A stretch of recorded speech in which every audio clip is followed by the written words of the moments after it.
오늘은 신앙의 모퉁이 돌 설교 시리즈 7번째 시간으로 나를 기념하라 라는 제목으로 함께 말씀의 은혜 나누도록 하겠습니다.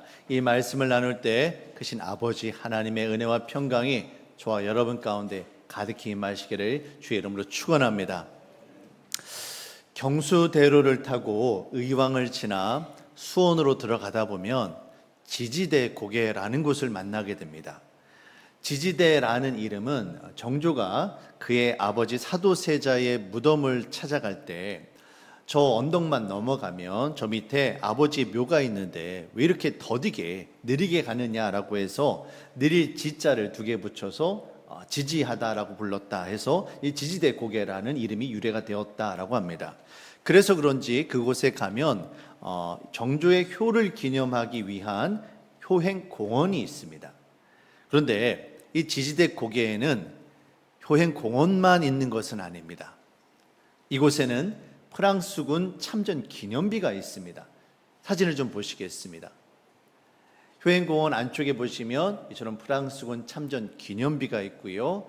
추모 공간이 있습니다. 공원이 있죠. 그리고 그 안에 보시면 넘겨주세요. 이렇게 동상이 있어요. 프랑스군 참전하신 분들의 동상이 있고 뒤편에 지금 사진에는 약간 멀리 떨어져 있는 벽처럼 되어 있는데 이 벽에는 프랑스 군인들 가운데 전쟁에 참전했다가 전사하신 분들의 이름이 적혀 있습니다.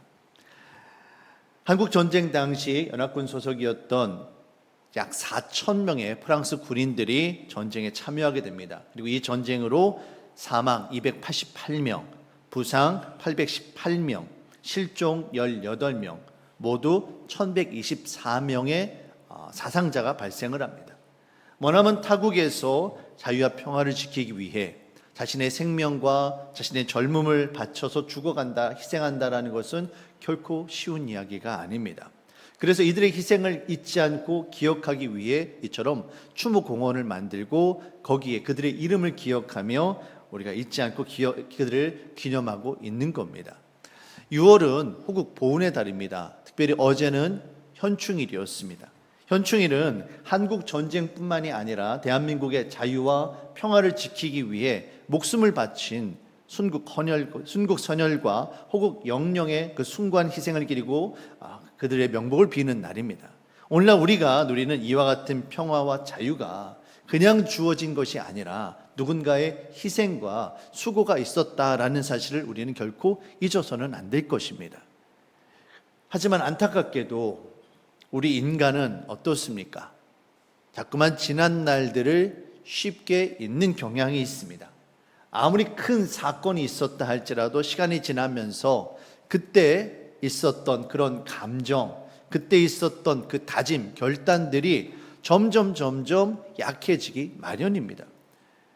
여러분 기억을 한번 돌려보시길 바랍니다. 최근 10년간 우리 대한민국에 얼마나 큰 사건들이, 굵직한 사건들이 많이 있었습니까? 그때마다 우리는 결코 잊지 않겠다, 기억하겠다라고 다짐을 했습니다. 하지만 시간이 지나면서 언제 그랬느냐라는 듯이 다시 예전의 모습으로 돌아가곤 하는 것이 바로 우리들의 모습입니다. 우리 신앙도 사실 마찬가지입니다. 우리가 처음 예수님을 만났을 때 받았던 그 은혜, 주님을 향하여 다짐했던 우리의 결단들, 시간이 지나면서 너무나도 쉽게 흐려지고 옅어지고 사라지는 것들을 우리는 경험하게 됩니다. 올 한 해만 해도 그렇습니다. 불과 6개월 전입니다. 새롭게 한 해를 시작하면서 주님 앞에 다짐했던 우리의 믿음의 결단들이 분명히 있었을 겁니다. 그런데 그러한 것들을 우리는 과연 얼마나 잘 지키고 있습니까?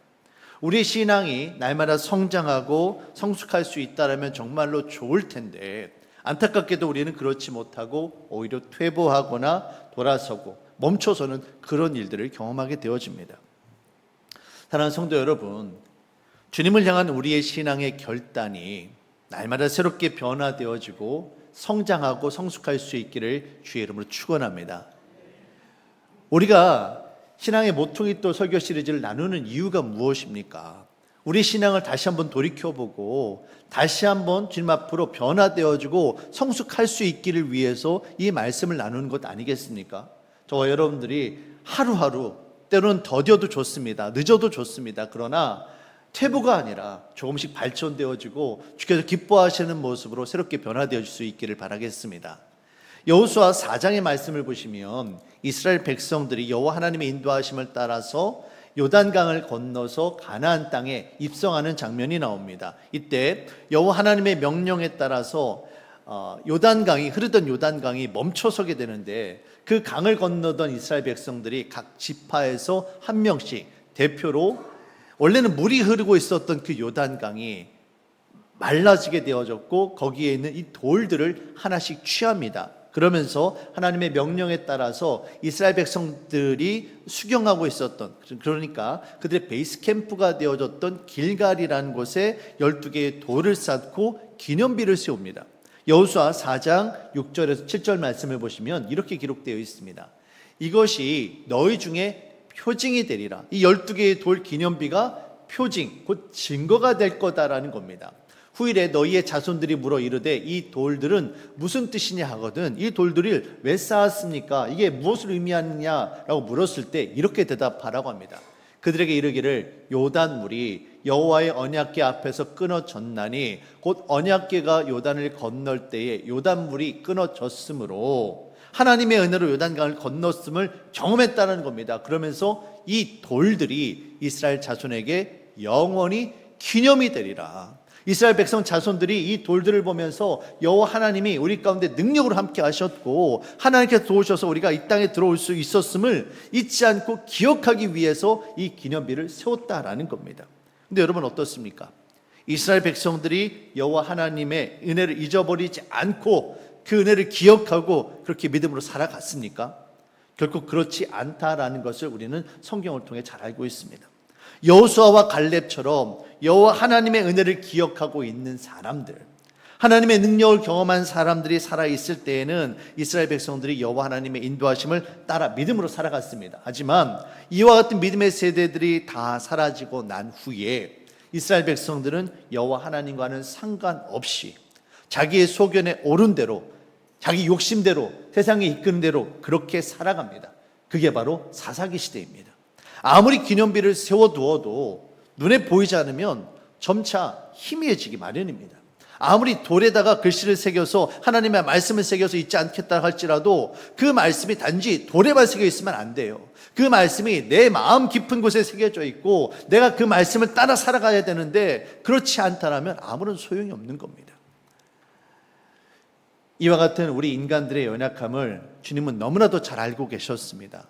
그래서 예수님께서는 오늘 성경 말씀을 보시면 유월절 만찬을 나누시면서 제자들에게 떡과 잔을 나누면서 나를 기념하라라고 명령을 하십니다.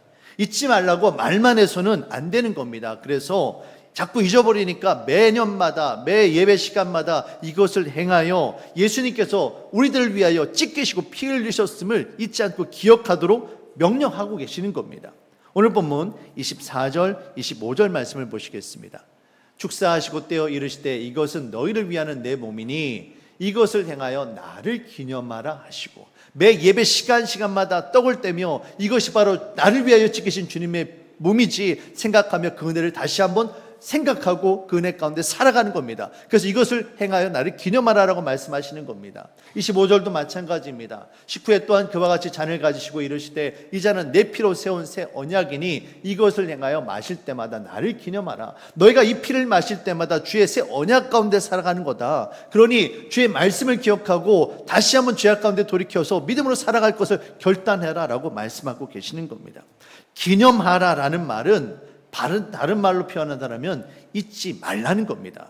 너희가 온전한 믿음 가운데 살아가고 있는지 다시 한번 자신을 점검하고 확인하라는 거예요. 그리고 혹여나 잘못된 길로 나가고 있다라면 돌이키고 다시 한번 믿음으로 새롭게 변화될 것을 말씀하고 계시는 겁니다. 지금까지 우리가 나누었던 이 말씀들을 좀 다시 한번 돌이켜보면 회개함으로 우리의 신앙생활이 시작이 됩니다. 그리고 세례를 통해 우리의 신앙을 주께 고백하고 우리가 교회의 일원이 됩니다. 더 나아가서 말씀을 따라 순종하게 되어지고요, 하나님 아버지의 뜻이 이루어지길 위해 기도합니다. 여기에 성령 하나님의 도우심이 반드시 필요하지요. 성령 충만을 위해 기도하고 성령 하나님과 동행하는 삶을 살게 됩니다. 이 모든 것들이 사랑의 마음을 통해서 이루어지게 됩니다. 그런데 여러분, 이 가운데 모두 6번의 말씀을 나누었는데 이 가운데 가장 여러분 힘들고 어려운 것이 무엇입니까? 말씀을 지켜 행하는 것입니까? 기도하는 일입니까? 그렇지 않습니다. 이런 일들은요, 나 혼자의 결단과 노력으로도 얼마든지 가능한 일입니다.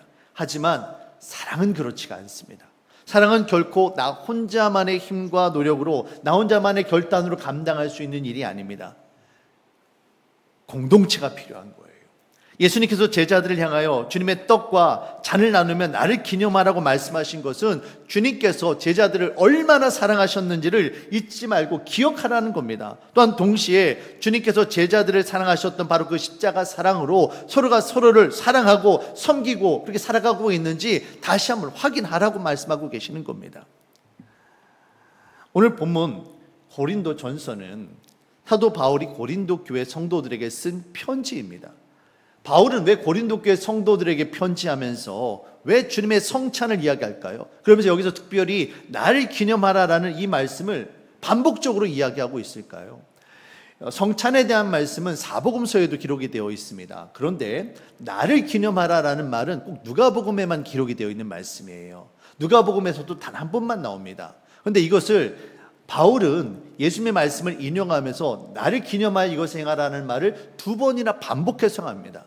여기에는 바울의 의도가 있다는 거죠. 왜 주님께서 이것을 기념하여 행하라고 말씀하셨는지 그 이유를 우리는 생각해 봐야만 합니다. 유대인들에게 있어서 식사를 같이 한다는 것은 매우 특별한 의미가 있습니다. 나와 함께 식사를 하는 사람이 내 식구라는 거예요. 나의 형제 자매임을 고백하는 게 바로 식사를 하는 겁니다.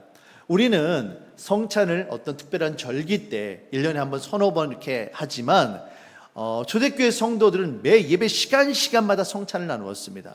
말씀을 나누고요, 성찬을 나누고요, 그렇게 해서 주님의 살과 피를 나누고 십자가 사랑을 확인합니다. 그리고 이어서 함께 준비한 식사를 나누며 교제를 나누었습니다.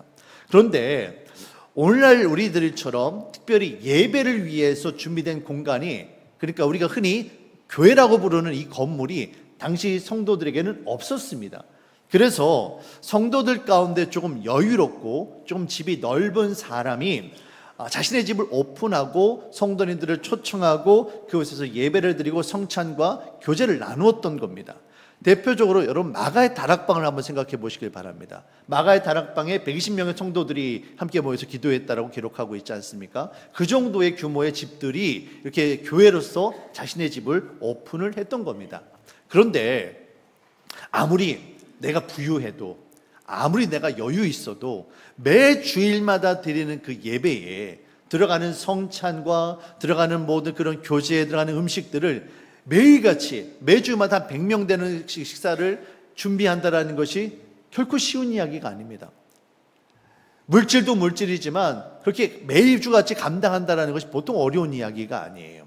그래서 초대교회 성도들은 집을 오픈하는 집이 있는가 하면 각 성도들마다 음식을 나누어서 분배를 했습니다. 그래서 A라는 집사님은 예를 들면 잡채, B라는 집사님은 뭐 겉절이, C라는 집사님은 불고기, 이런 식으로 해서 서로 음식을 나눠 정하고 이것을 함께 모아서 성찬 후에 애찬 식사를 나누었던 겁니다.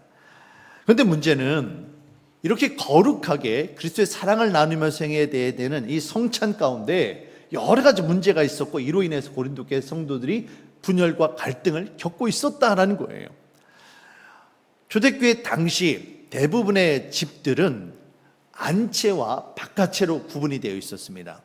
안채는 대부분이 그 집 주인들이, 가족들이 사는 공간이었고요, 바깥채는 손님들을 맞이하거나 아니면 그 집에서 일하는 하인들이 머무는 그런 곳이었습니다. 자, 성도들이 예배를 드리기 위해서 집을 찾아왔습니다. 그러면 예배를 드리는 장소를 여러분 어디에다 준비를 하겠습니까? 바깥채일까요? 안채일까요? 안채에다 준비를 하는 거예요. 안방, 우리 예름으로 이야기한다면 안방에다가 그걸 준비를 하는 겁니다. 그날 그 예배의 주인이 되어지는 그 호스트가 예배를, 그 목회자와 함께 예배를 준비하고 성찬을 한쪽에 준비하고 성도들이 가지고 온 음식을 한쪽 테이블에다 이렇게 나눠 준비를 해놓은 겁니다. 그런데 당시 초대교회 성도들은 오늘날 우리들은 뭐 이렇게 신분의 차이가 없습니다만 당시에는 자유인이 있었는가 반면에 종된 사람들, 집안에 하인인 사람들도 있었습니다. 모두가 다 한 교회 성도지만 다른 집에서 일을 하다가 일을 마치고 급히 돌아와서 예배를 드려야 되는 그런 사람들이 있었던 거예요. 나는 여유가 있고 자유인입니다. 시간도 넉넉합니다. 그러면 어떻게 될까요? 일찍 교회에 옵니다. 그래서 성도들과 이야기를 나누고 그러다 보면 자연스럽게 예배가 준비되어 있는 안쪽에 앞자리에 내가 앉게 되어져요. 그런데 하루를 정말 바쁘게 살아야 겨우 입에 풀칠을 할 수 있는 어려운 사람들, 남의 집에서 하인으로 일하고 있는 사람들은 어떻습니까? 시간을 맞춰오는 게 빠듯한 거예요. 어쩌면 늦게 오는 경우도 있었던 겁니다. 그러다 보니 점점 이분들이 늦게 오게 되어 자연스럽게 교회가 어떻게 되어집니까? 안채에는 여유롭고 부자인 사람들, 주인된 사람들, 바깥채에는 어려운 사람들, 힘들고 배고픈 사람들, 하인된 사람들이 나누어지는 거예요. 이게 누가 의도하지 않았지만 어쩌다 상황이 그렇게 되어진 거예요. 그런데 문제는 예배를 드리고 성찬을 나누는데 이 성찬과 음식을 어디부터 나누겠습니까? 안쪽부터 나누는 거예요. 당시의 식사 습관이 앉아서거나 또는 누워서 식사를 했는데 큰 음식이 담겨있는 접시가 내게 오면 내게 필요한 것을 덜어서 놓고 이걸 옆에 사람에게 돌리는 형태입니다. 이게 접시가 도는 거예요. 그러면 안쪽에서부터 음식을 받아가면 나중에 어떤 일이 벌어집니까? 바깥쪽에 갔을 때는 음식이 떨어지는 거예요. 음식이 모자른 그런 상황이 벌어지게 되는 겁니다. 앞에서 음식을 다 가져가 버리고 뒤에 있는 사람들, 정말 배고프고 가난하고 힘든 사람들, 정말 음식이 필요한 사람들이 있는데 반대로 그들이 먹지 못하는 그런 일이 벌어지고 만 겁니다. 오늘 본문 21절, 22절 말씀을 보시면 이와 같은 상황에 대한 바울의 설명이 나와 있습니다. 이는 먹을 때에 각각 자기의 만찬을 먼저 갖다 먹음으로 어떤 사람은 시장하고 어떤 사람은 취함이라. 22절입니다. 너희가 먹고 마실 집이 없느냐? 너희가 하나님의 교회를 업신여기고 빈구한 자들을 부끄럽게 하느냐? 내가 너희에게 무슨 말을 하랴? 너희를 칭찬하랴? 이것으로 칭찬하지 않겠다라고 이야기합니다. 모두가 다 예수님을 믿는 사람들이에요. 함께 예배드리기 위해서 모였습니다. 그런데 모두가 함께 모여서 예배를 드리고 성찬을 나누는데 어떤 사람은 배부르고 어떤 사람은 취해 있는데 반대로 어떤 사람은 배고프고 여전히 줄여 있는 그런 상황이 벌어지고 만 거예요.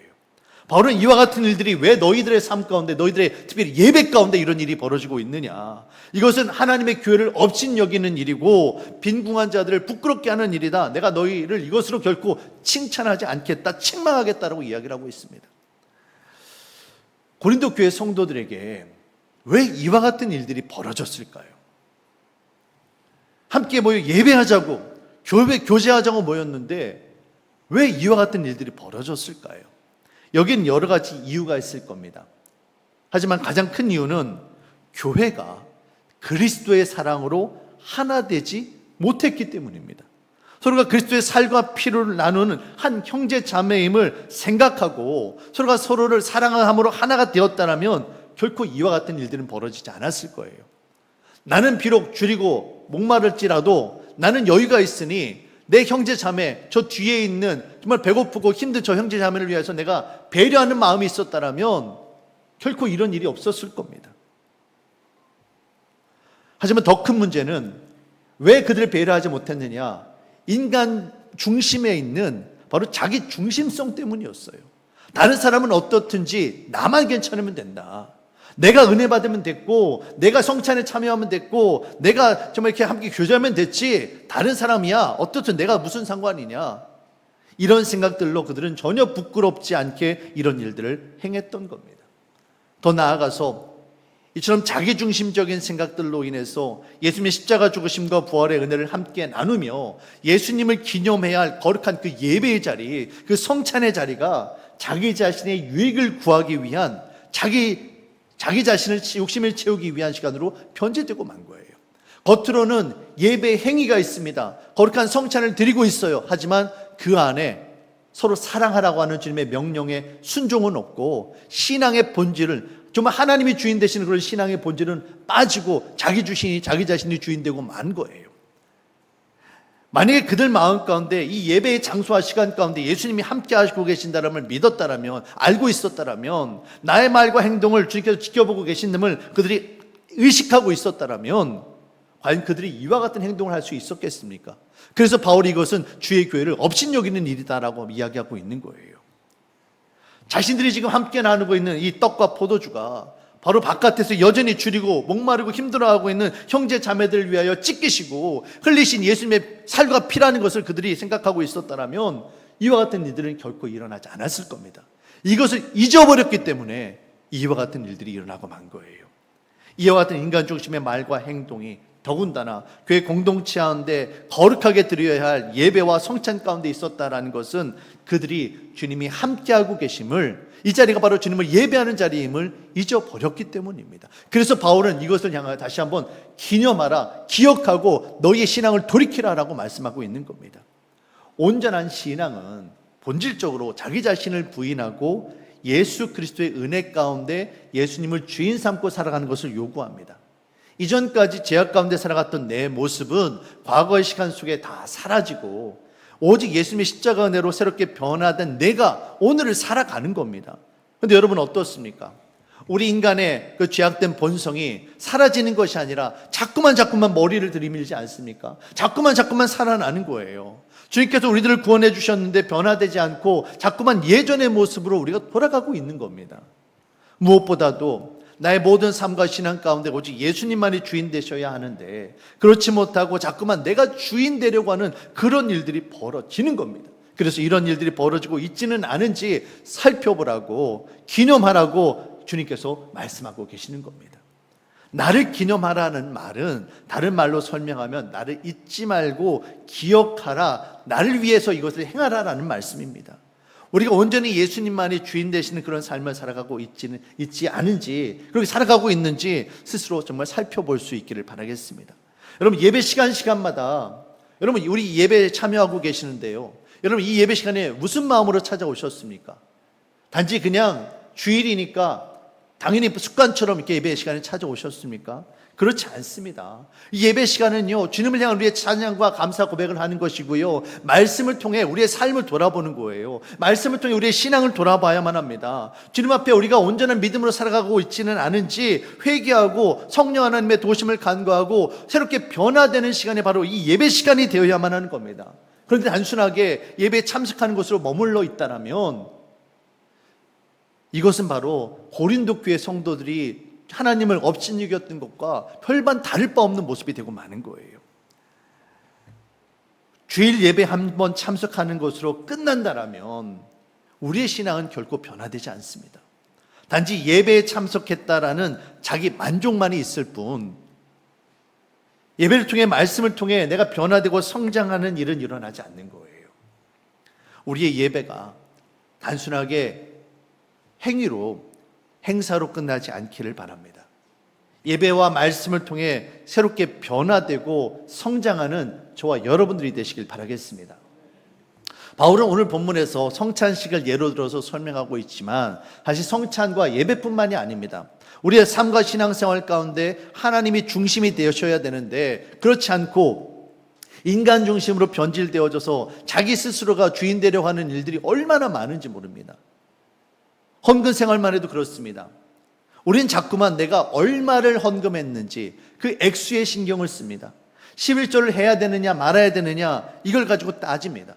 여러분 11조뿐만이 아니라 우리에게 주어진 모든 것들이 다 하나님의 것 아닙니까? 하나님께서 우리에게 주신 거예요. 그런데 그것 가운데 자꾸만 우리는 내게 있는 것을 주께 드린다고 합니다.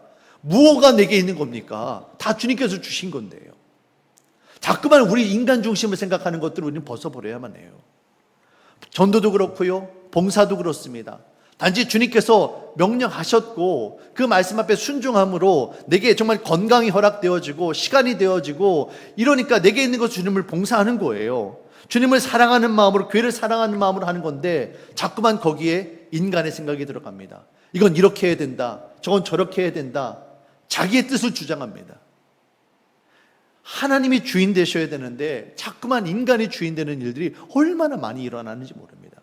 교회뿐입니까? 우리 가정은 어떻습니까?